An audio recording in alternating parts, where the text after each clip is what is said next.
오늘 우리에게 주시는 하나님의 말씀은 신약의 말씀입니다.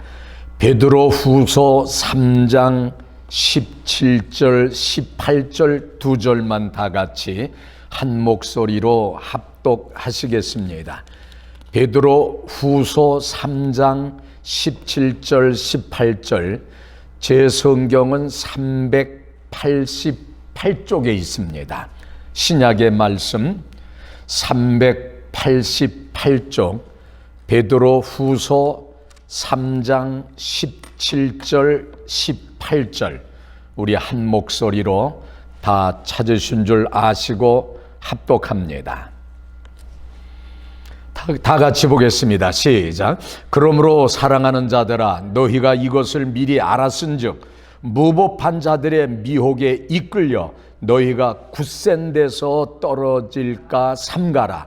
오직 우리 주 곧 구주 예수 그리스도의 은혜와 그를 아는 지식에서 자라가라.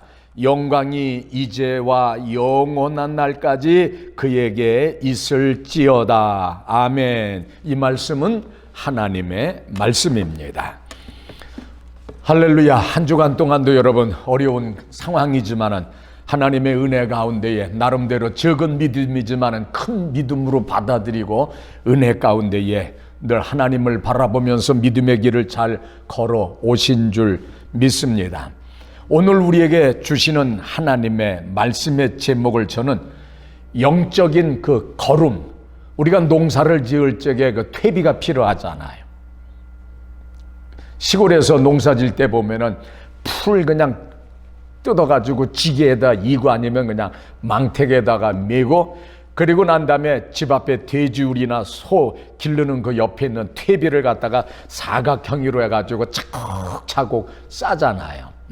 그리고 화장실에서 그 변들 그 인분 같은 것도 모아가지고 또 중간중간에 그 위에 그 뿌리고 그리고 뭐 그릇 씻고 난 다음에 음식 찌꺼기들 그 퇴비에다 넣고 그리고 난 다음에 계속해서 그 풀 갖다가 베가지고 싸면서 높게 싸가지고 그리고 나서 이제 농사 질 때에 그거 그 구루마루 그걸 다 담아가지고 하면서 논에다가 뿌리고 밭에다가 뿌리고 그러면서 거름을 삼으면은 거름 중에 닭똥이 저는 제일 좋은 것 같아요.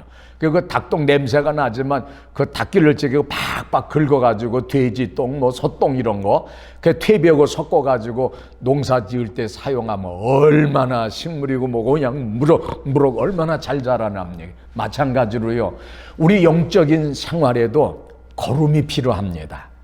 비료가 필요해요. 에너지가 필요해요. 바이타민이 필요한 겁니다.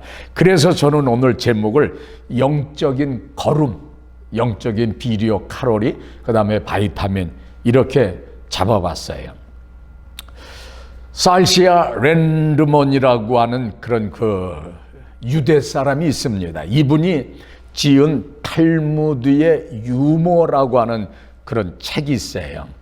이분은 오스트리아 출생인데 유대 사람들이 그 당시에 박해를 피해가지고 그냥 이 나라 저 나라로 막 도망 다녔잖아요. 그래서 달러를 거기서 돈 벌어가지고 그 나라 돈을 모아서 다른 나라로 이사 가면 그 돈이 소용이 없잖아요. 그래서 유대 사람들은 그 금덩어리를 모아가지고 그러면서 그거 넣고 들고 다니면서 그냥 전 세계로 다닌 거예요. 그래서 금에 대해서는 그 유명한 그 세공업자라든지 그 분야에 대해서는 전 세계적으로 유대 사람들이 제일 유명한 세계적으로 유명한 그 금 세고가는 그 대학이 세 군데가 있는데 두 군데가 유대에 있고 한 군데가 미국에 있다고 그래요. 금덩어리를 대신 그 들고 다니는 거죠. 그래서 이분들은 어릴 때부터 이 나라 저 나라로 박해를 피해서 디아스포라의 그 생활을 했어요. 이 살시아 랜드먼이라고 하는 사람들도 그분 중에 하나예요. 오스트리아 출생이고 성장하긴 스위스에서 성장하고 그리고 독일 바젤로 가서 거기서 공부하고 이분은 철학, 심리학, 법학, 미술사 그러면서 실존론 그 형상학론으로 박사학위를 받은 분인데 이분이 그 유명한 탈무드의 유머를 만들어냈어요. 유대인들은 어려서부터 유머를 몸에 익히면서 성장한다고 그럽니다. 유머라고 하면은 가볍게 입에 올리는 그런 우스운 이야기로 생각하기 쉽지만 유대인들의 경우에는 그것이 지적인 양식의 중요한 그 부분을 이루고 있습니다. 이를테면 부모들은 풍부한 그런 유대인의 유머를 기억해 두었다가 자녀들과 대화를 나눌 때에 그것을 최대한으로 활용합니다. 그래서 유대의 교육은 가정에서 이루어진다고 우리 말하잖아요. 자녀들과 대화를 나눌 때에 유머를 최대한으로 활용한다고 그럽니다. 그런데 유대인들에게 이 중요한 의미를 갖는 그 유머는요, 유대인들의 그 가혹한 그 고난과 험난한 환경 가운데에 이 유머가 탄생했다는 이런 얘기예요. 무슨 말씀이냐면 사람이 막다른 궁지에서 벗어나려고 하면은 자신의 좌절감에 빠지지 않아야 됩니다. 이런 경우에 가장 효과적인 수단이 바로 유머였어요. 1967년에 일어난 그 6.1 전쟁에서 아랍들이 연합이 돼가지고 유대를 갖다가 이스라엘을 공격할 때 그때 90%의 그 전 세계 사람들이, 유대 사람들이 그 6.1 전쟁에 진다고 다 그렇게 생각을 했었어요. 이때에 아랍 공군의 폭격을 받으면서도 유대인들은 방공호 속에서 유머로 서로 주고받으면서 그거를 견뎠다고 합니다. 아우슈비츠 이런 수용소 같은 데서 가스의 이슬로 사라지면서 그 사람들이 그 고통 가운데서도 그 고통을 이길 수 있었던 것은 그 가운데서도 유머를 서로 주고받으면서 그러면서 그 고통을 이기면서 끝까지 그 배반하지 아니하고 그리고 형장이 이슬로 사라졌다는. 그래서 유대의 유머는 그런 그 박해와 고난과 그 절망 가운데서 탄생된 유머이기 때문에 우리 전 세계적으로 생각하는 그 유머고는 그 격이 그 다릅니다. 여러 유머 중에 이런 재밌는 얘기가 너무 많아요. 한 유대인이 전염병에 걸려서 입원을 했으나 의사도 포기한 상태였어요. 마지막 기도를 드리면서 누구를 불러줄까 그랬더니 캐톨릭 신부님을 불러달라고 했어요. 이상하게 생각하고, 하지만 당신은 유대인이 아닙니까? 주위 사람들이 이렇게 말하자 유대인은 숨을 몰아쉬면서 대답을 합니다. 유대인 랍비님을 전염병 환자가 있는 곳으로 부를 수야 없지 않습니까? 이게 유대인의 유머예요. 그 사람들은 어떤 어려운 가운데 결국에는 어떤 유머를 통해도 유대 사람들이 항상 그 우위를 점하는 그런 그 유머를 사용합니다. 열차 안에서요, 그리스도교 목사와 이게 신교 목사와 유대교의 랍비가 이야기를 나누고 있었어요. 서로 마주보고 목사가 싫어가지고 유대 랍비를 향해서 얼굴을 그냥 오만생을 찡그리면서 말합니다. 어젯밤의 꿈에 유대교의 천국이라고 하는 것을 가보았는데 그야말로 더럽고 우중충한 데다가 유대인들만 그냥 우글우글 거리구만요. 이랬어요. 그러니까 이 랍비도 지지 않고 말했습니다. 실은 저도 어젯밤 꿈에 개신교의 천국을 보았거든요.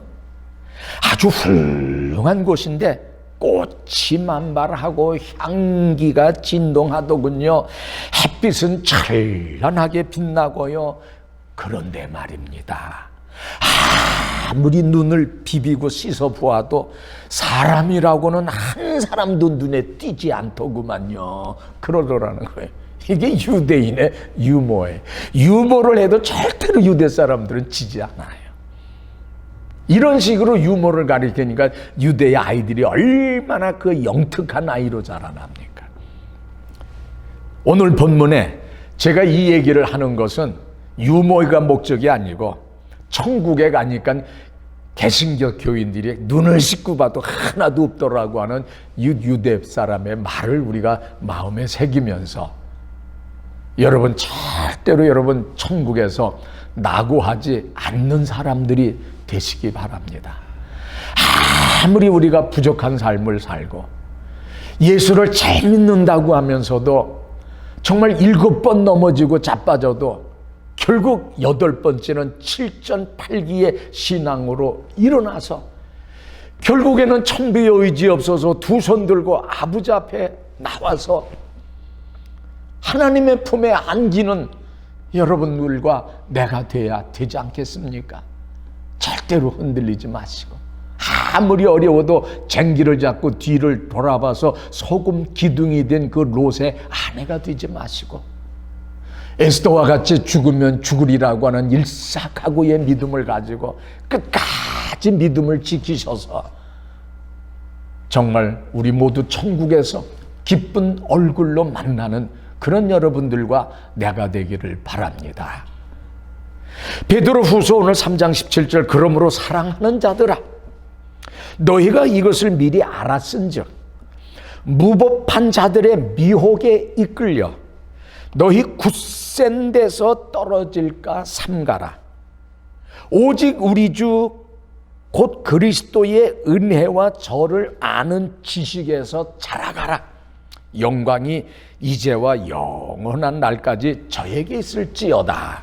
저는 이 두 절의 말씀에서 무법한 자들의 미혹에 이끌려 너희가 굳센 데서 떨어질까 삼가라, 이 말씀 하나 하고, 그리스도의 은혜와 저를 아는 지식에서 자라가라, 성장하라, 열매 맺어가라, 이 두 말씀을 그 기둥으로 해가지고 말씀을 풀려고 합니다. 그때 당시에 많은 유대 사람들이 예수를 믿었어요. 그러나 그들은 예수를 믿으면서도 그들이 버리지 않는 것이 있으니 뭐냐면 율법이었어요.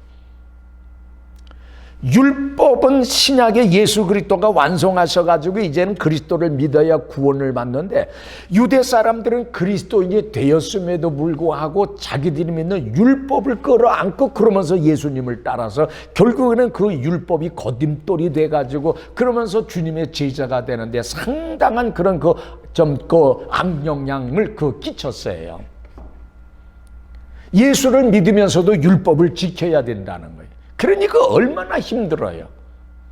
예수께서 그리스도의 사랑으로 율법을 완성했는데 율법도 지켜야 되고 예수를 믿어야 된다고 그러면서 새로 믿는 그리스도인들에게 그거를 강요하는 거예요. 또 한 가지 잘못된 무법자들의 사상은 뭐냐면, 그때 당시에 헬라가 전 세계를 지배하고 있었잖아요. 그 헬라의 그 철학의 사상. 그러면서 그때 당시에는 사람은 뭡니까? 영과 육으로 되어 있는 거예요. 영은 거룩한 거예요. 철학적인 영은 이데아의 세계, 이데아는 저 하늘에 있는 그 거룩한 곳의 세계고, 그리고 이 세상은 무슨 세계냐면 물질의 세계입니다. 메타의 세계예요. 그래서 이 육신의 몸도 이 메타에 있어 없어지는 이런 사라지는 이런 유한한 이 세상 속에 있는 거예요. 이 몸도 그런 거예요. 그렇기 때문에 없어지는 이 몸은 거룩한 것이 아니고 우리들의 마음속에 들어있는 그 이데아 정신세계만이 영원한 것이고, 그리고 그 영원한 진리가 이 메타 육체라고 하는 이 더러운 이 세상의 육체라고 하는 이 몸에 영원한 진리가 갖춰져 있는 거예요. 그래서 우리가 죽는다고 하는 것은 이 메타의 육신의 이 몸이 무너지면 이 속에 있는 영혼이, 이 영원한 것이 자유를 받아가지고 저 이데아의 세계로 가. 그래서 영과 육을 이분법하는 거예요. 이 세속주의와 그 영주의, 이걸 영지주의라고, 싱크리티즘 혼합주의, 영지주의라고 그러죠. 그거를 교회에서 로마의 사상 이런 가진 신식 아주 지성인이라고 하는 사람들이, 교회에서 새로 믿는 사람들이 그걸 강조하는 거예요. 육신은 아무것도 아니야. 이건 썩어서 없어지는 거야. 영만 건강하면 돼. 이러면서 향락, 죄, 그러면서 육신의 모든 죄악을 다 지어도 괜찮은 거예요. 이것이 교회 내에서 막 믿음을 갖다가 막 혼동시키는 거예요. 이런 잘못된 이런 무법자들의 이런 사상과 유혹에 너희들의 믿음이 넘어가지 아니하도록 조심하라는 거, 이것을 강조하는 거예요. 그리고 너희들의 믿음이 이런 환난과 유혹과 시험이 있는 이 가운데서 정체되지 말고 그 어려운 가운데서도 여러분의 신앙이 계속 성장하고 자라라고 하는 것을 오늘 본문에서 두 가지로 강조하는 것이에요. 대부분의 많은 어떤 잘못을 저질렀을 때나 실수를 했을 때에 대부분 죄송합니다. 제가 몰라서 그랬습니다. 우리 대개 이렇게 말합니다. 그러나 하나님을 믿는 사람들에게는 삶의 기준이 다릅니다. 우리 믿는 사람들은 하나님 앞에서나 사람 앞에서 죄송합니다, 몰라서 죄를 지었습니다, 이런 말은 그리스도인들에게는 설득력이 없는 말이 올시다. 죄송합니다, 몰라서 죄를 지었습니다. 여러분들이 정말 성경을 몰라서 여러분들이 그런 죄를 지었을까요? No. 우리는 알고도 죄를 짓지 않습니까? 알지 못해서 실수를 합니까? 알지를 못해서 죄를 지었습니까? 라는 이런 핑계의 말로 그 실수나 죄를 용서받을 수가 없는 것이에요. 우리는 설교나 성경 공부를 통해서 무엇이 옳고 그른지를 배워서 알고 있잖아요. 주님이 기뻐하는 것이 무엇이며 주님이 슬퍼하는 것이 무엇인지, 성령님이 탄식하는 것이 무엇인지 우리 알고 있잖아요. 그리고 우리가 믿음의 길을 행할 때에 받을 수 있는 축복의 보상도 어떤 것이라고 하는 것을 우리는 이미 다 알고 있잖아요. 그릇된 길로 우리가 가게 됐을 때에 그 불행의 결과도 어떤 것이라고 하는 것을 우리는 잘 알고 있잖아요. 몰라서 죄를 지었습니다. 이거는 우리에게는 해당되는 말이 아닙니다. 저는 이 말을 우리 그리스도인들은 인생에 대한 기초가 있는 사람들이라고 말씀드리고 싶어요. 우리들은 하나님 말씀에 기초한 신앙의 뿌리를 받고 있는 사람들이잖아요. 제임스 아케이드 같은 사람은 자신의 마음은 폈다가도 우리들의 마음은 어떤 날은 그냥 활짝 개기도 하고 그냥 이렇게 흐리기도 하고 또 다시 또 접다가 또 이렇게 피는 이런 침대나 이런 모포와 같은 것이 아니라 결정적으로 확고부동하게 만들어진 것이라고 하는 거예요. 우리들의 마음이 상황에 따라서 이랬다 저랬다 침대 폈다 접었다 하는 담요 겠다 폈다 하는 그런 것이 아니고 믿는 사람들의 마음은 확고부동하게 흔들리지 않는 굳건한 그런 마음을 가진 사람들이라는 겁니다. 우리 그리스도인들에게는 어떤 부동적인 것, 결코 흔들리지 않는 확고한 것이 있는데 그것은 바로 신앙의 기초가 있기 때문이라고 그랬어요. 아멘이시죠? 우리 그리스도인들은 예수 그리스도는 주, 큐리오스, 나의 선생님이나 아도나이, 나의 주님이라는 겁니다. 이거를 믿고 고백하고 행동하는 확고부동한 그런 믿음의 사람들이라고 하는 거예요. 확고부동이 뭡니까? 확고해서 흔들리거나 움직이지 않는다는 거예요. 베드로후서 3장 17절 그러므로 사랑하는 자들아 너희가 이것을 미리 알았은즉, 제가 지금 얘기한 이런 것을 여러분 다 알고 있잖아요. 그런즉 무법한 자들의 미혹에 이끌려서 너희 굳센 데서 떨어질까 조심하라 삼가라, 그 얘기입니다. 미혹이 뭐예요? 무엇에 홀려가지고 정신을 그냥 차리지 못하는 거예요. 재물에 여러분이 미혹돼 보세요. 그냥 신앙이 뭔지 신앙도 팔아먹고 그냥 세상도 팔아먹고 그냥 다 팔아먹어요. 젊은 남자 여자들이 그냥 뭡니까? 남자 여자한테 사랑에 미쳐버리세요. 그냥 뭐 가정이고 뭐고 그냥 상관없이 하면서 이런 거 우리가 믿는 사람들도 세속에 미혹되면 조심하라는 겁니다. 정신이 헷갈려서 갈팡질팡하는 것을 미혹이라는 겁니다. 그리스도인들은 신앙이 정지되지 아니하고 계속 전진, 계속 성장, 계속 발전, 계속 열매 맺는 그런 신앙인이라는 겁니다.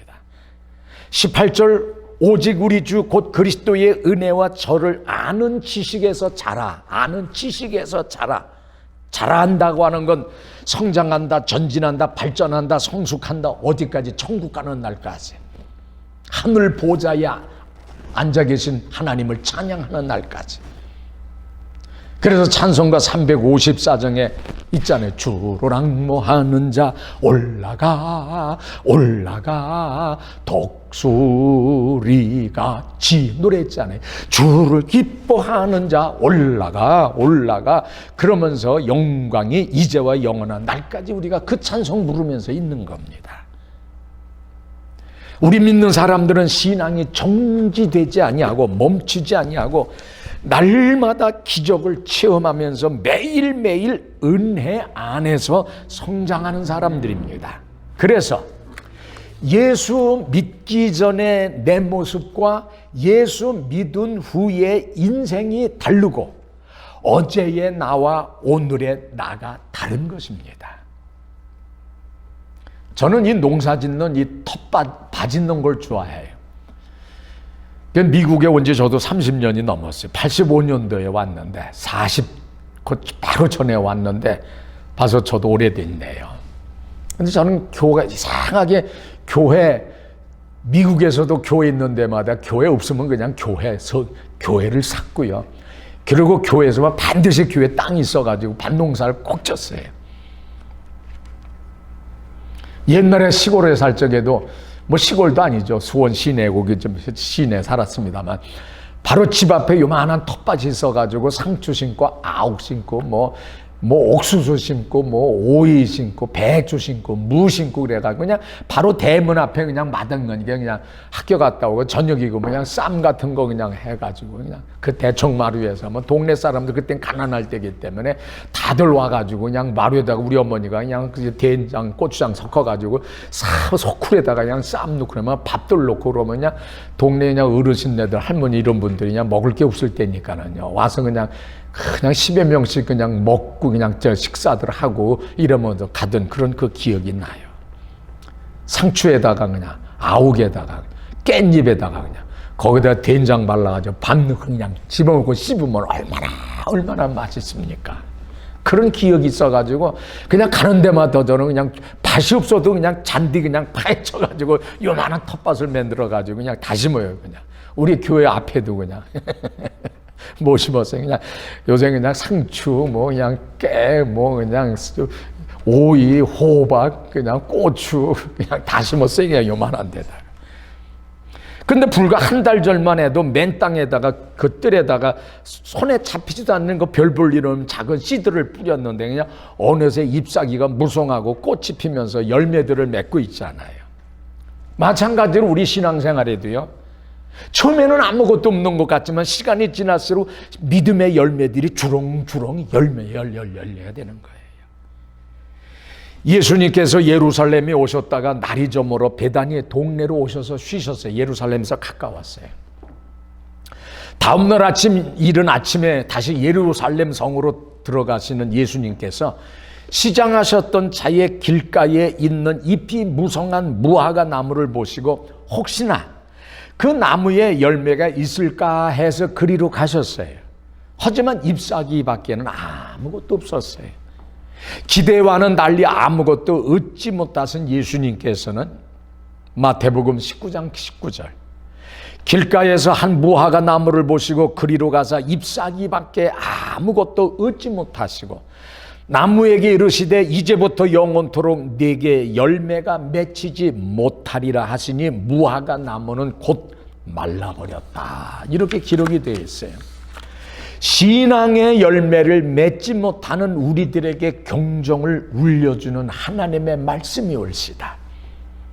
마태복음 3장 10절 이미 도끼가 나무 뿌리에 놓였으니 좋은 열매 맺지 아니하는 나무마다 찍어 불에 던지리라 그랬어요.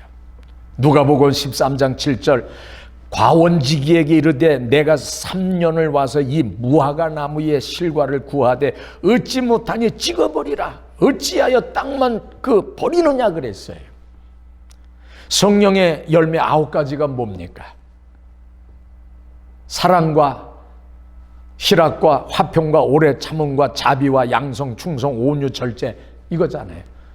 저는 이 성령의 9가지 열매를 사이화호, 자양, 충언, 절제 이렇게 해가지고 9가지 열매를 저는 이렇게 외워요. 성령을 받았으면 이런 9가지 열매가 있어야 되는 거예요. 여러분이 주님의 참된 제자라고 하나님의 백성이라면 이런 성령의 9가지 열매가 우리들의 삶의 증거의 열매로 나타나야 된다는 거예요. 열매가 없이 쭉정이가 있는 신앙은 아무 의미가 없잖아요. 무화과 나무와 포도나무는 이스라엘을 상징하는 대표적인 나무일시다. 평화와 안정, 번영을 상징하는 나무이기도 합니다.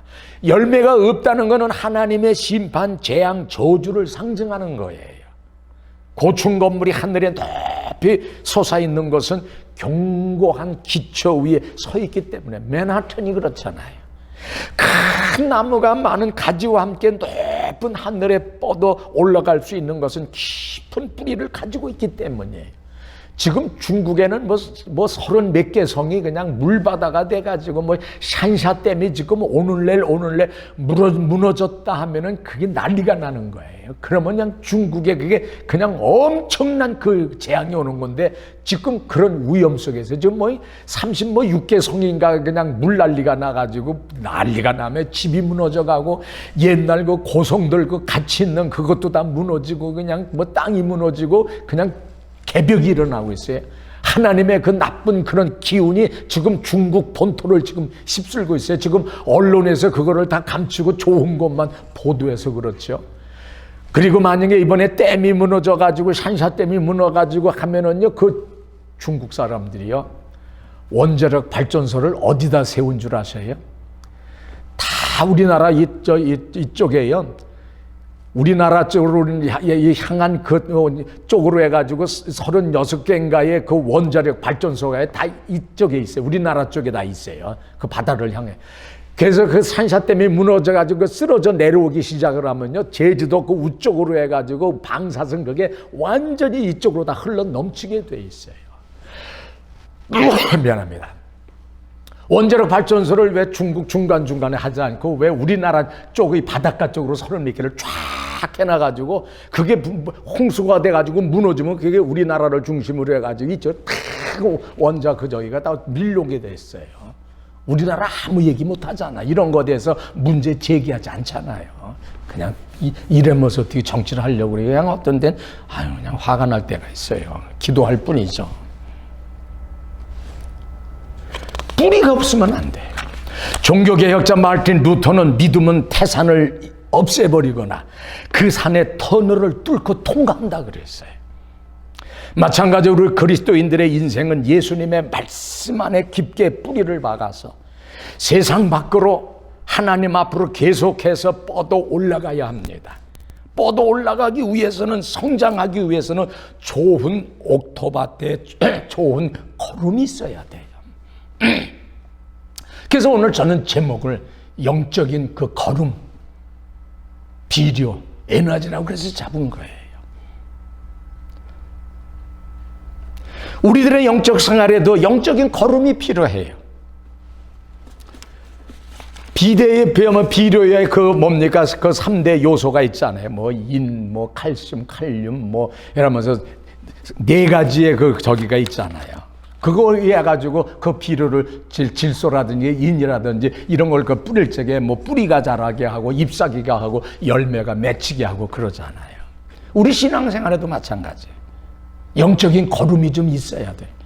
아무리 우리 텃밭이 있어도요, 걸음을 안 주면 안 돼요. 저는 닭똥을 갖다가 그 마켓에서 사다 하는데, 여기 닭은 다 그 뭡니까? 과학적으로 그거 다 드라이 시키고 세균을 갖다가 다 죽이고 이렇게 건조하게 만들었기 때문에 건강에는 아무 이상이 없어요. 근데 역시 그걸 놓아야 그 모든 게 잘 자라요. 걸음 안 주면 소용없어요. 우리 영적인 생활에도요, 영적인 걸음이 필요해요. 비료는 건강하게 자라게 해주고 온갖 병충해로부터 보호해주는 역할을 해요. 첫 번째 우리 영적인 걸음이 뭐냐? 기도입니다. 기도. 우리의 영이 잘 자라게 하는 그 비료가 뭡니까? 기도예요. 기도. 기도는 우리 그리스도인들의 생명에 담긴 호흡이라고 그러잖아요. 기도 없이는 결코 우리는 성장할 수 없잖아요. 살 수도 없어요. 숨 안 쉬고 살 수 없는 것처럼 기도하지 않고는 살 수가 없는 거예요. 기도하지 않고는 그리스도인이라고 얘기할 수가 없는 거예요. 기도야말로 그리스도인들에게 있어서 으뜸 가는 영적인 걸음, 영적인 그 바이타민이 올시다. 예수님께서도 기도가 필요하셨잖아요. 산에 오르셔서 밤새도록 땀방울이 떨어지도록 간절히 기도합니다. 땀방울이 핏방울로 떨어지듯이 간절히 기도하셨어요. 하물며 우리 범생들이야 기도하지 아니하고 어떻게 이 험악한 세상에서 승리의 삶을 살 수가 있느냐, 그겁니다. 여러분, 참으로 슬픈 일은요, 우리 그리스도인들이 거의 기도를 하지 않는 사람들이 많다는 것이 옳시다. 기도하는 사람들에게는 실족하는 일이나 패배가 있을 수 없어요. 설사 패배해도 일어납니다. 로마서 8장 35, 39절, 누가 우리를 그리스도의 사랑에서 끊으리요, 환난이나 곤고나 핍박이나 기근이나 적신이나 위험이나 칼이라. 그러나 이 모든 일에 우리를 사랑하시는 이로 말미암아 넉넉히 이기느니라 그랬어요. 기도하는 사람들은 이길 수 있습니다. 내가 확신하노니 사망이나 생명이나 천사자들이나 권세자들이나 현재이나 장래이나 능력이나 높음이나 깊음이나 다른 아무 피조물이라도 우리를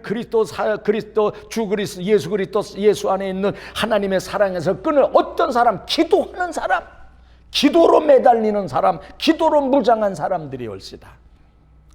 기도는요, 일종의 반사작용이어서 하나님으로부터의 해답을 얻게 할 뿐만 아니라 기도하는 사람을 축복하고 부여하게 합니다. 기도 가운데 비로소 우리의 영혼이 자라고요, 하나님께로 우리가 가까이 가게 되고요, 우리의 육신이 음식물 없이는 살 수가 없고요, 자랄 수 없는 것처럼 꽃들이 햇빛과 빗물 없이는 생명을 유지하고 아름다운 꽃을 피울 수 없는 것처럼 우리의 영혼은 기도 없이는 결코 자랄 수 없는 것이 옳시다. 예수께서 베드로와 세베대의 두 아들을 데리고 겟세마네라고 하는 곳에 기도하실 때 제자들은 쿨쿨 잠을 자고 있었잖아요. 예수께서 자는 베드로를 보고 너희가 나와 함께 1시 동안도 이렇게 깨어 있을 수 없더냐? 시험에 들지 않게 깨어 기도하라. 마음에는 원이로되 육신이 약하도다 그랬잖아요. 그래도 시험에 들지 않게 깨어 기도하라고 하셨어요. 신명기 4장 7절에 우리 하나님 여호와께서 우리가 그에게 기도할 때마다 우리에게 가까이와 같이 이런 말씀이 나와요. 우리가 기도할 때마다 하나님께서 우리에게 가까이 하신다고 그랬어요. 칼라일이라고 하는 이 시인은 비상한 기도는 하늘나라의 사이렌을 울리는 것과 같다고 그랬어요. 예수님은 산꼭대기에서 기도하셨어요. 다니엘은 창문을 열고 하루에 3번씩 기도했어요. 요나는 고기 뱃속에서도 기도했어요. 하박국은 파수대에서도 기도했어요. 세리는 성전에서 기도했어요. 바울은 해변가에서 기도했어요. 순교자들은 죽음의 자리에서도 기도했습니다. 우리는 우리의 삶의 현장에서 우리는 기도해야 됩니다. 유명한 그 카네기가 세상을 떠나기 전에 평소 그를 존경하던 친지들이 둘러앉아서 당신이 지금까지 성공적인 삶을 산 비결이 무엇이냐고 물었어요. 그때 카네기는 서슴지 아니하고 나는 매일매일 기도의 생활을 해왔습니다. 그리고 내 자신을 하나님께 온전히 바쳤습니다. 그로 인하여 나의 그 어떤 번민은 다 사라지고 평화와 능력이 나를 사로잡았습니다. 이렇게 대답을 했어요. 매일매일 기도 생활을 해왔다는 거예요. 그리고 자기의 모든 것을 하나님께 맡겼다는 거예요. 엄청난 세계에서 그 당시에 최고 가는 그 부호가 됐잖아요. 두 번째로 우리의 영적인 그 걸음은요, 날마다 죄를 자복하는 회개의 역사올시다. 시편 66편 18절에 내가 내 마음의 죄악을 품으면 주께서 듣지 아니하신다 그랬어요. 내가 내 마음에 죄를 품고 있으면 주님께서 듣지 않으신다 그랬어요. 아무리 매달리고 해도 안 들으신대요. 에스겔서 18장 30절에 너희가 돌이켜 회개하고 모든 죄에서 떠나라. 그렇게 하면 죄악이 너희를 패망케 하지 아니하리라 그랬어요. 여러분과 나는 예수 그리스도 앞에 나와서 죄를 자백하고 죄사함을 얻어서 주님의 백성이 되었습니다. 그러나 우리의 영적인 싸움은 지금까지도 계속되고 있어요. 사탄 원수마귀는 우리가 가는 곳마다 덫을 쳐놓고요, 우리를 죄 가운데로 유혹을 하고 있습니다. 어떻게 해서든지 우리로 하여금 주님을 실망시키는 일을 하게끔 시시각각으로 틈을 노리면서 우리를 유혹하고 있어요. 그리고 결국에는 마귀의 유혹에 넘어가 생각으로 범죄하고 입으로 범죄하고 행실로 범죄하게 합니다. 죄를 범할 때마다 우리는 즉시 지은 죄를 회개해야 합니다. 몸에 암뿌리가 발견되었을 때에 초기에 얼른 때려잡아서 고쳐야지 차일 피일 미루고 그냥 두었다가는요, 나중에는 돌이킬 수 없는 지경이 돼서 목숨까지 잃게 되는 겁니다. 죄도 마찬가지입니다. 지은 죄가 내 속에서 자리를 틀고 있지 못하도록 즉시 돌이켜서 회개해야 할 것입니다. 죄를 회개하지 아니하고 죄들이 쌓이면 결국 하나님과 나 사이를 가로막게 됩니다. 크고 작은 죄를 지을 때마다 주님 앞에 무릎 꿇고 죄를 자백해야 됩니다. 하나님께서 용서를 구하는 우리의 회개의 기도를 들으시고 사해 주실 겁니다. 요한 1서 1장 9절 만일 우리가 우리 죄를 자백하면 저는 미쁘시고 의로우사 우리 죄를 사하시며 모든 불의에서 우리를 깨끗하게 해주실 것이라고 약속하셨어요. 아멘입니다. TV 프로그램에 그 한국의 자연인이라고 하는 프로그램이 있는데 재밌더라고요. 열심히 봤는데 요즘에는 잘 안 봅니다만 거기 보면 혼자서 그냥 그 깊은 화전이 살던데 그냥 그 1시간씩도 걸어들어가고 그 혼자 살았던 데는 전기도 없고 그냥 아이고야 뭐 프로라 재밌지만은 여러분 그 들어가서 살라고 그러면 살 수 있겠어요. 근데 그 사람들은 그냥 뭐 세상에 이제는 못 나가서 산다고 그래. 그런데 어때는 물은 어떻게 받나 보니까 어떤 사람은 그냥 뭐 통으로 받지만은 높은 데서 그 물 내려오는 데서 그 샘물 있는 데서 호수로 해가지고 그걸 이렇게 물 연결해가지고 밑에서 이렇게 내려와가지고 그러면서 집 앞에 그 커다란 통에다가 물이 늘 내려오게 만들어. 근데 어떤 데 물이 안 나와. 계속 카메라 기자가 쫓아서 물이 안 나오네. 그 호수 줄을 타러서 막 그 산을 올라가니까 저 산 꼭대기에 그냥 샘물이 조금씩 오르고 항아리가 많은 항아리가 있고 거기에 뭐 이게 망으로 덮어가지고 그것이 이렇게 연결되는데 보니까 그 안에 깨구리도 있고 뭐 어떤 데는 뱀도 있고 별물고 다 있더라고. 근데 낙엽이 해가지고 낙엽이 쌓여가지고 그 낙엽이 호수를 막아가지고 그러면서 물이 안 내려오는 거야. 그러면 그 낙엽 다 건너내고 밑에 있는 그 물 바가지로 다 걷어내고 새로운 물이 해가지고 그러면 나중에 호수를 타서 밑에 있는 물이 절절절절 내려오게 되는 거예요. 파이프가 막혀서 물이 안 내려오는 거예요. 낙엽으로.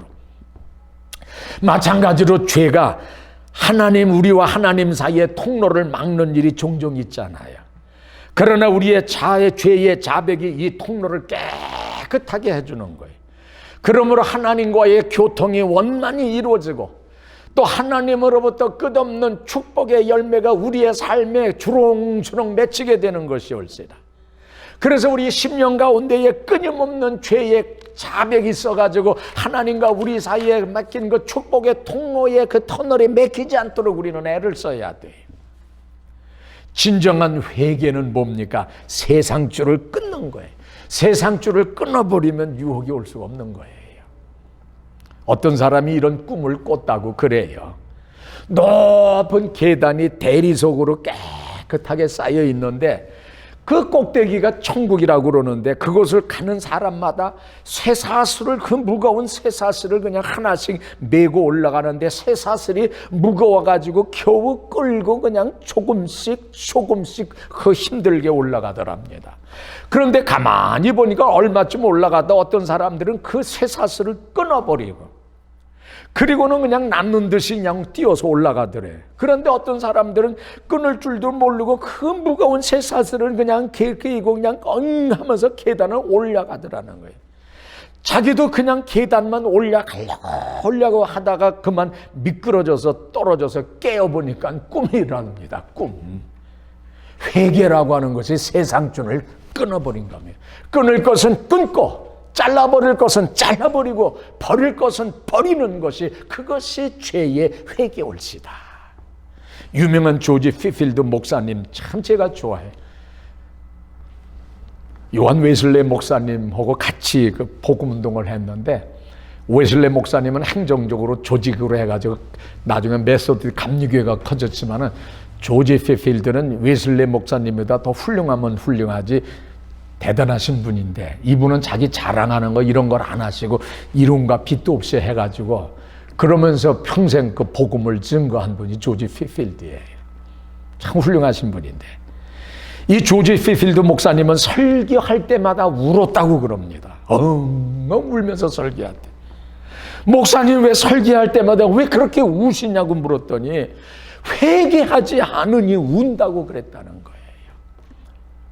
마지막 세 번째, 영적인 거름. 비타민은 뭡니까? 교회 출석이 올시다. 어제 그 해병대 후배 한 분이 그 사모님과 함께 저희 교회를 방문했어요. 후배라고 그래서 뭐 나이가 어린 후배가 아니라 저거 비슷한 뭐, 그분은 해병대 240기인가고 200 몇 기고 저는 209기고 저거 별 차이가 나이는 한 3살 차이 나신 분인데 한인 사회에 굉장히 좋은 일 많이 하시는 그분 이름 되면 모르는 사람 없는 분이에요. 그분이 얘기가 그분은 옛날에 명목상의 그리스도인이었대요. 교회 나가도 그냥 건성 나가서 뭐 그래도 그냥 인사 잘하고 뭐 교회에서 뭐 하는 거 밥도 잘 사고 뭐 이런 거 있죠. 교회 다니면 왜 그런 사람들 있잖아요. 인사 잘하고 사람들 교제 잘하고 뭐 한 달에 한 턱씩 턱턱 내고 그런 분이 명목상의 그리스도인이었대.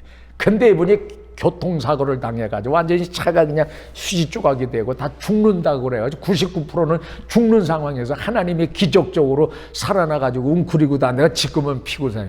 그때 예수님을 만나고 뒤집어지고 변화가 된 거예요.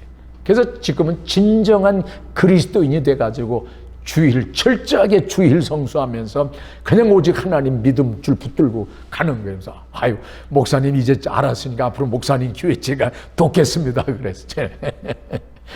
그래서 제가 웃으면서 그 큰 교회 가서 괜히 그냥 앉아있지 말고 저희 교회 나와야 돼. 아유 목사님 뭐 좋은 말인지는 모르겠습니다. 뭐 우스갯소리로 제가 그랬어요.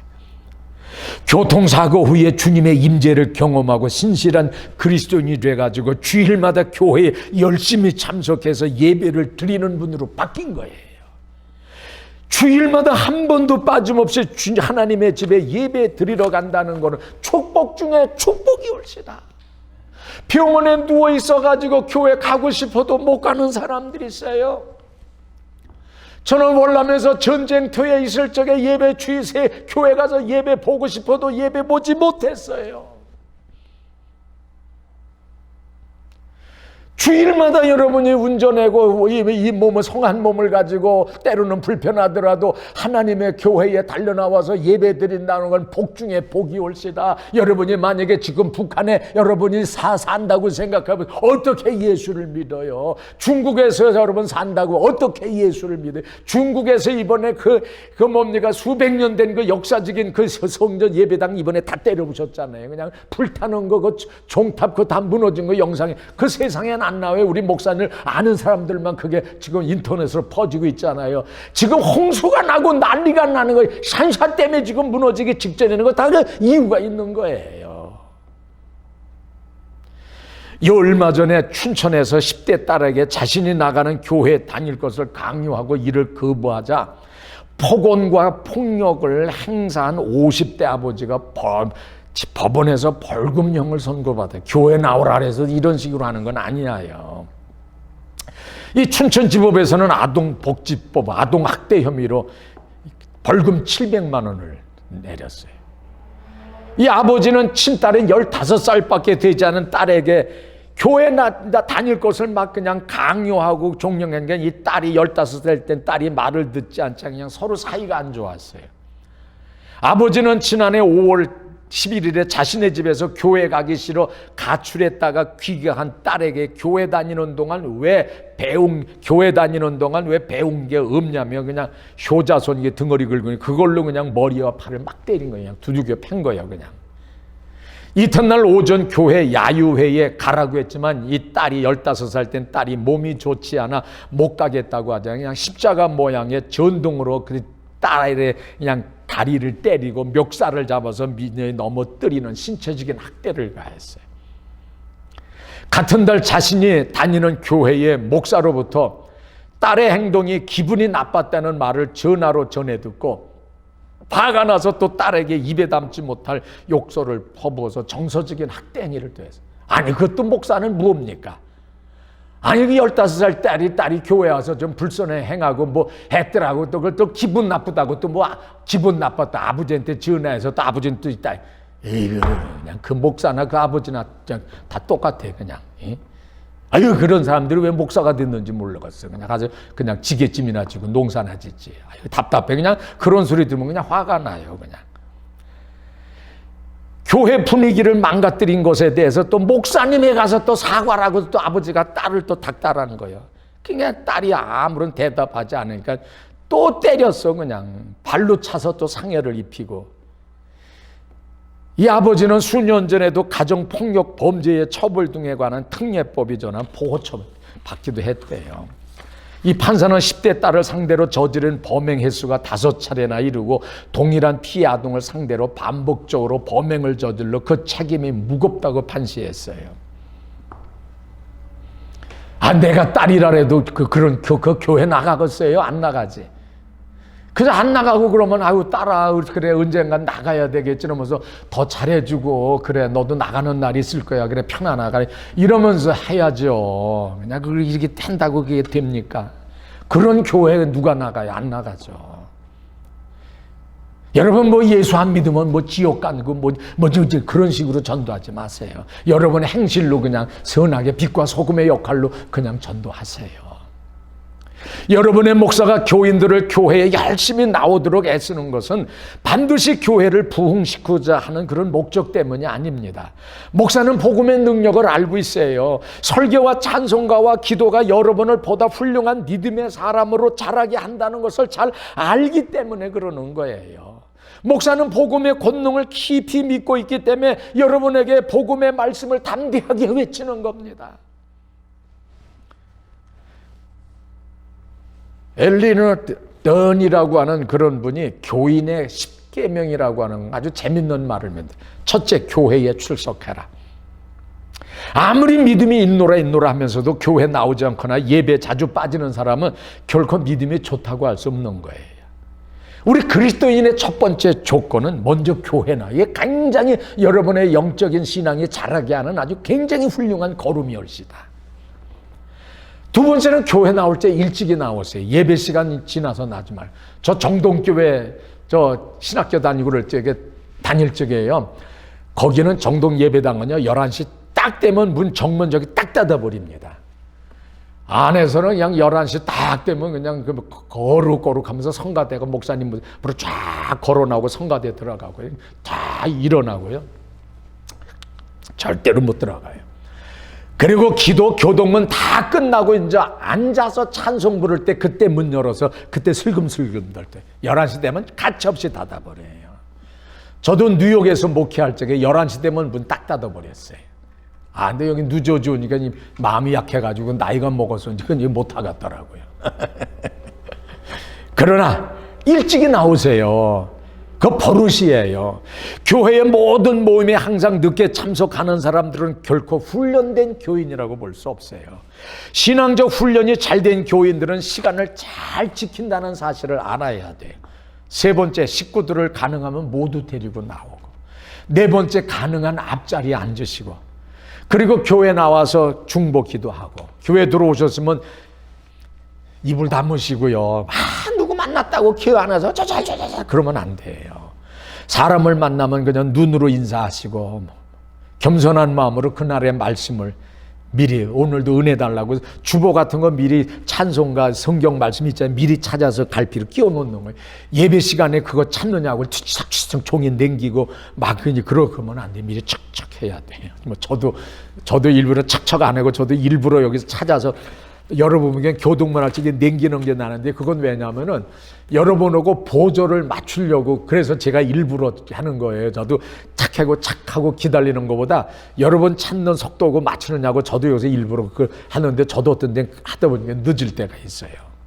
준비 안 해서 그런 것 아니고 오해하지 마세요.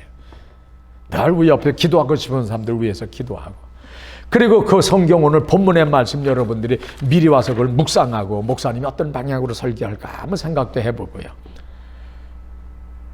다른 사람 생각하고 낯선 사람에게 친절하고 그들은 교회의 귀빈이라 그랬잖아요. 그리고 난 다음에 깨끗한 헌금을 하되 즐거이 하고 축도가 끝나면 서둘러 어떤 사람은 축도하기 전에 먼저 가버리는 사람 아니에요. 축도 다 받아야 돼요. 미국에서 6.25 전쟁 때요. 미국 사람들이 그 전쟁하고는 그저 주일날 되면요, 전쟁하다가도 그 시골 동네 교회가 있으면요, 교회 목사님 설교를 알아듣지 못하니까요, 설교 끝날 때쯤 가가지고 목사님 그 축도 받는 거 보고 나왔다고 하는 그런 유명한 이야기가 있잖아요. 반드시 그 축도 받으려고 미국 사람들이 전쟁 중에서도 그 축도 받으려고 끝까지 앉아 있었다잖아요. 여러분, 예배 설교 끝나자마자 그냥 후딱 나가면 안 돼. 축도까지 받고 나가야 됩니다. 말씀 다 드렸습니다. 식물도요, 거름을 잘 줘야 그냥 상추고 그냥 고추고 뭐다 잘 자라. 거름 안 주면 소용 안 자라네. 우리 영적인 그 신앙생활도요, 거름이 있어야 돼요. 영적인 거름 많죠. 그러나 그 많은 거름들 중에 좋은 거, 기도의 거름, 날마다 회개하는 그 회개의 거름, 그리고 열심히 교회 출석하는 그 출석의 거름, 이 세 가지 거름을 여러분이 잘 해가지고 여러분의 영적인 믿음이 무럭무럭 잘 자라나기를 주님의 이름으로 부탁드립니다. 사랑의 하나님 아버지, 감사합니다. 세상의 식물도 하나님 거름이 잘 줘야 그것이 잎사귀가 열리고 꽃이 피고 열매가 주렁주렁 열리게 됩니다. 아무리 하나님 아버지 씨가 좋아도 거름을 주지 않으면 절대로 잘 자랄 수 없습니다. 우리 영적인 신앙에도 하나님 영적인 거름을 잘 우리가 들게 될 때에 우리의 신앙이 무럭무럭 잘 자라나는 줄 믿습니다. 그리스도인이 된다는 것 자체만으로 신앙이 자랄 수가 없습니다. 열심히 기도하고 날마다 회개하고 교회 출석 열심히 하고 하나님 말씀 열심히 듣고 많은 사람을 열심히 교회로 인도하고 찬송 열심히 부르고 이런 걸음들을 우리가 부지런히 우리 영적인 생활에 뿌리게 될 때에 우리의 영혼이 건강하게 잘 자라나는 줄 믿습니다. 영적인 건강한 사람들이 되어서 시험이나 환난이나 유혹이 아무리 와도 넘어지지 아니하고 꿋꿋하게 하나님께 영광을 돌리는 반석 같은 성도들이 되게 우리 하나님 인도하여 주시옵소서. 예수님의 이름으로 간절히 기도드립니다. 아멘.